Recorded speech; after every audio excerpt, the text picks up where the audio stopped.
Pirates have long captured the imagination of people around the world.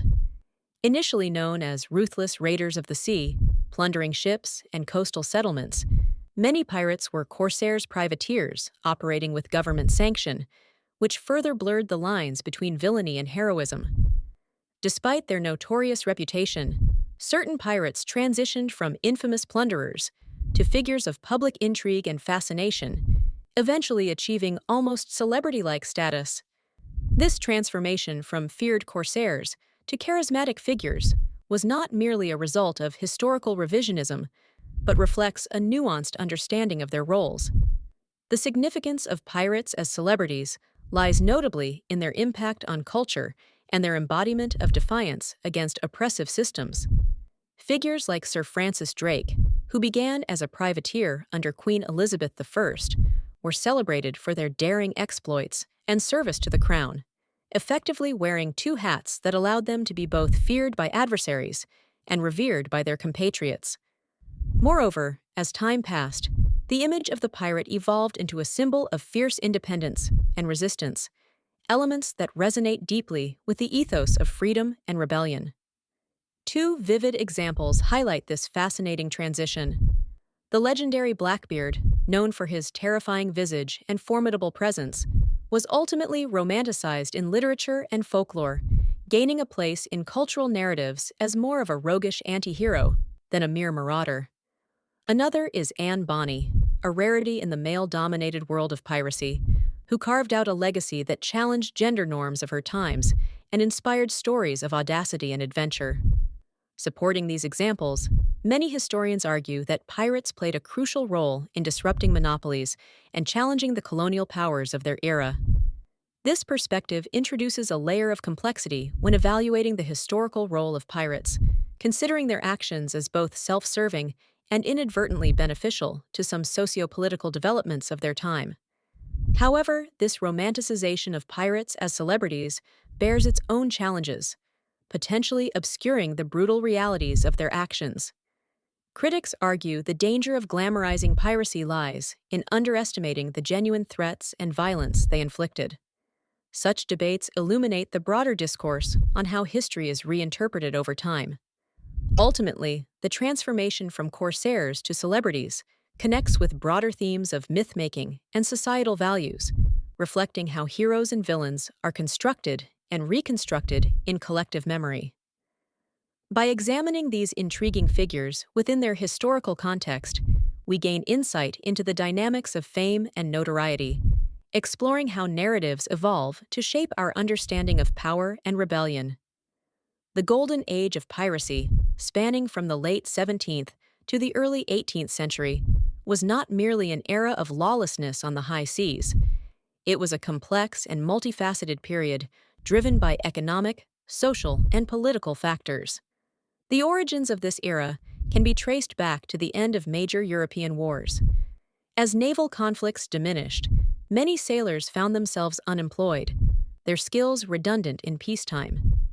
Thus, piracy became an appealing alternative, offering both financial opportunity and adventure, albeit outside the law. Piracy's allure was in many ways fueled by the exploitative practices of colonial powers. Nations like Spain, England, and France were embroiled in a relentless pursuit of wealth from their colonies, often at the expense of local populations.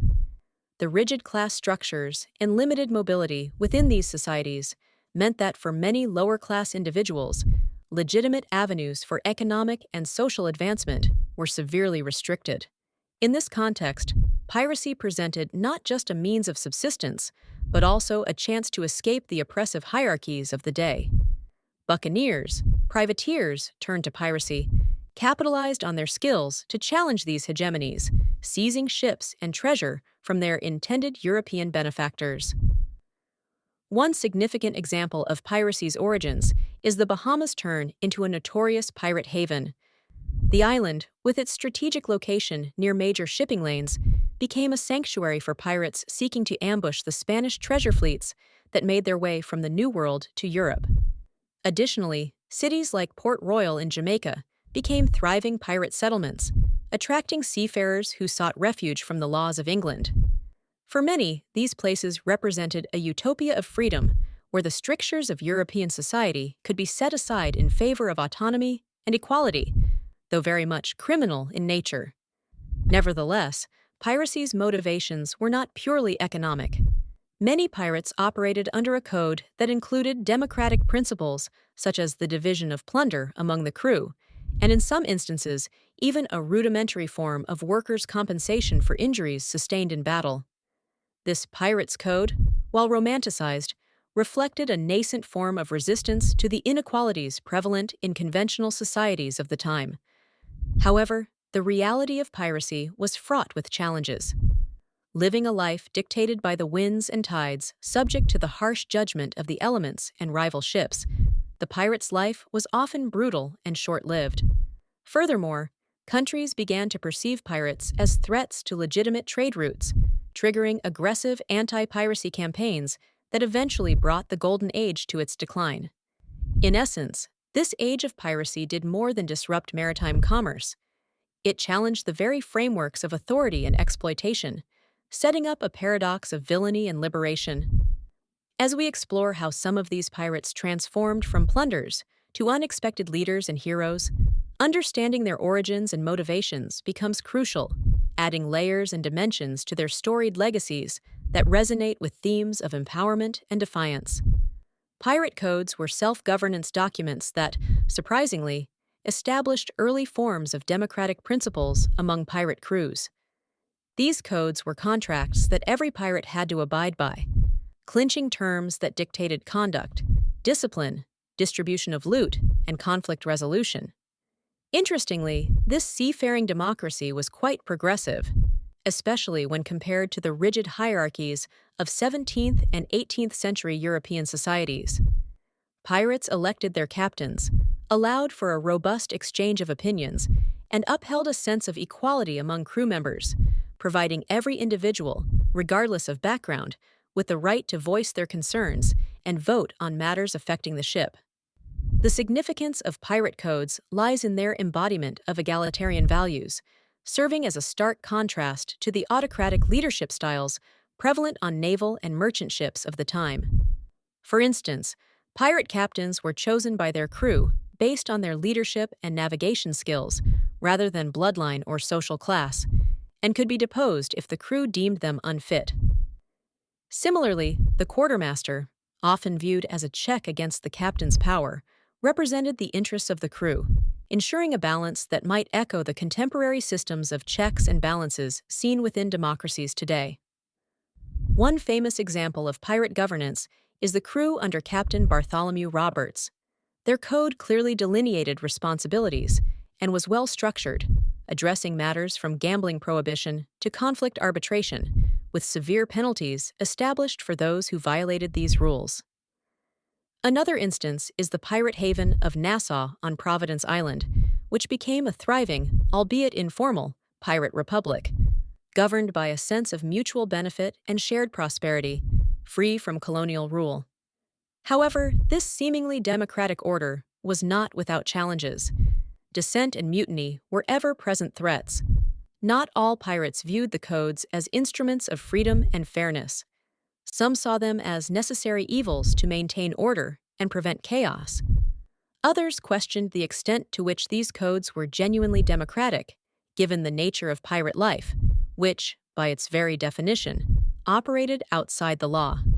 Despite these challenges, pirate codes can be seen as precursors to more structured and recognized forms of democratic governance and collective bargaining. They highlight an aspect of piracy that underscores a more complex social structure, beyond the stereotype of lawlessness and unrestrained chaos. Thus, pirate codes exemplify how even within the world of piracy, organization and cooperation were vital, influencing democratic ideals that have since sailed far beyond the confines of the sea.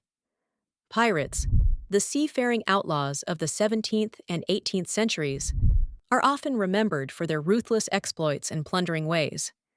Figures such as Blackbeard and Captain Kidd conjure images of lawlessness and brutality. Yet, paradoxically, these notorious pirates also garnered a peculiar kind of admiration. becoming legends whose stories were passed down through generations. This intriguing admiration stemmed from various factors, each illuminating a different facet of the pirates' world. Pirates operated in a time when ordinary people suffered under oppressive regimes, where wealth and power were concentrated in the hands of a select few. Pirates, in contrast, were seen as renegades who defied the status quo, and in doing so, they inadvertently took on the mantle of anti-heroes. By targeting the ships of the wealthy, their actions resonated with the impoverished masses who struggled daily under the weight of economic disparity. To these individuals, pirates represented a form of defiance, a rebellion against the deeply entrenched systems of inequality. Perhaps the most compelling example of this phenomenon is the tale of Edward Teach, better known as Blackbeard. Despite his fearsome reputation, Blackbeard cultivated a persona that was both menacing and charismatic.